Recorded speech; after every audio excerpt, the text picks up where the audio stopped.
Инертноста на институциите и недоволната заштита сериозно го загрозуваат опстанокот на Милениумското езеро, чиј прак на издржливост, посебно кога станува збор за пловилата, не смее да се премине, алармираат екологистите.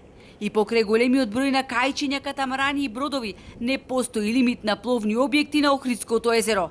Згора на тоа, бидејќи не постои марина, целото езеро е прекриено со излеана нафта, сведочат бродарите. Охриѓани подсетуваат на последниот екоинцидент кој се случи на почетокот од овој месец вдолж градското пристаниште. Тука 67 години, како што памтам и се бањам во езерото, ова не го имам видено. За едно вакво езеро, ти 3000 единици, да кажеш глисери со по 500 којна и со по 1000 кој шо. Полојната се на нафта, нафташи се. Полојната нафташа, тоа е веќе атак на Охридското езеро извршено. Не атак, него убиство. Гледав една емисија во Етиопија, носет во канти бензин и во шишина и туривет во пловните објекти. Исти сме ние ко Етиопија. Ај дојде избори, ќе ви направиме утре марина. Санки ова марина е од Банџовци ќе ја земе. Она комшивка на моја. Нема такви работи, ман. Срамота е ова работа. Не срамота, греота е за идните генерации.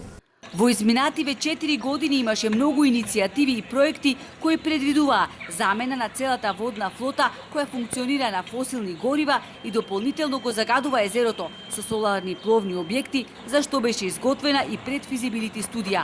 Но владата не превзете никакви мерки. Екологистите притискаат да се намали бројот на моторни пловни објекти со големи сили и да се промовираат еколошките пловила. Се наметнува потребата од тотална забрана на употреба на пловни објекти на горива што се опасни и што може да загадуваат.